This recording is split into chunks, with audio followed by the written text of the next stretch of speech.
I'm back, and so is the Villa. Today I'll be reviewing the two big wins against Brentford and Southampton, and also looking forward to our critical Champions League game on Tuesday. I'm Mikhail Zafar.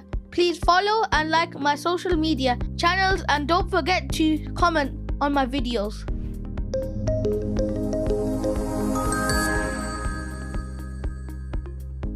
On Wednesday, the first half of the Brentford game was the best football we have played in a long time. Going 3-0 up at half-time was fully deserved. What a cracking goal from the star Morgan Rogers after incredible work from Boubacar Kamara and an assist from Ollie Watkins. The finish from Morgan Rogers was world class. Watkins doubled the lead from the penalty spot after being fouled. Matty Cash scored the third at the far post. Brentford scored in the second half, but Villa's first half performance was enough to get them over the line.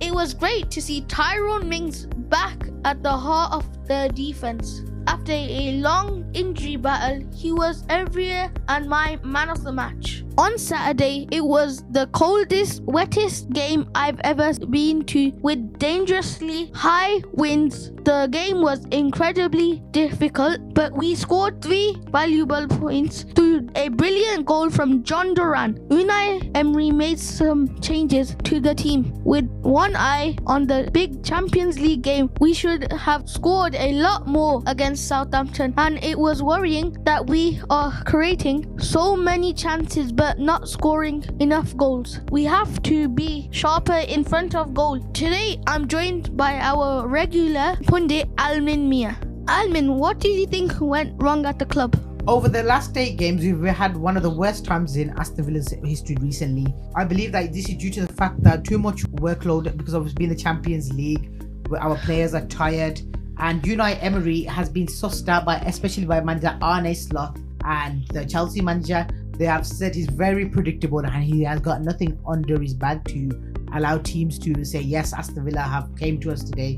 But they know teams have sussed us out, and we were very predictable. Another factor that we have been struggling with recently is injuries.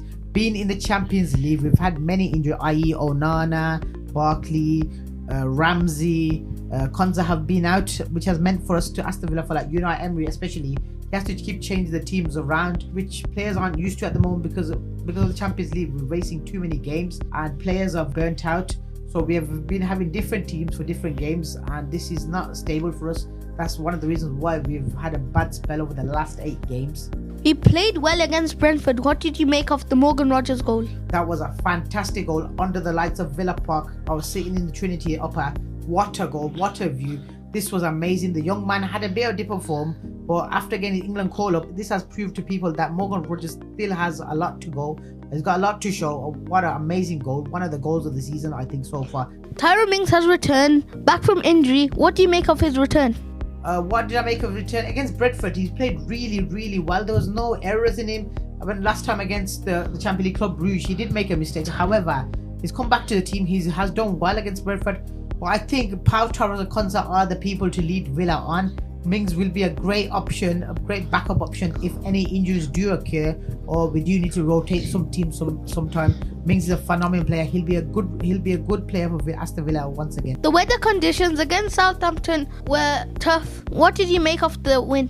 I thought the win was fantastic, but however, we should have scored more goals. The score didn't justify our performance. It was very windy. The weather conditions were horrendous. One of the worst experiences at Villa Park I've been to. But however, the boys did really well. They should have scored more. Watkins came on the second half, should have scored more. Duran should have scored more. We had many chances to score, to make the score at least 5 to 6-0. But the score was 1-0. However, a win is a win. John Duran's goal was good, wasn't it? John Duran's goal was fantastic. It was a great run up to the goal past the keeper. This goal was phenomenal for Aston Villa, especially for Duran. He's been in a goal drought. This will lead him to get his confidence back and score more goals in the upcoming games. Leon Bailey is in due to a hamstring injury. What do you think the lineup's going to be against RB Leipzig? I'm hoping to see Duran and Watkins start up in the Champions League and fire away for Aston Villa. But however, I think he will start with Philijan on the wing. It will be good to see Watkins and Duran playing up together and scoring some goals in the European nights. This is an important game for us. Mikhail, I totally agree with you. It's a very, very important game for us.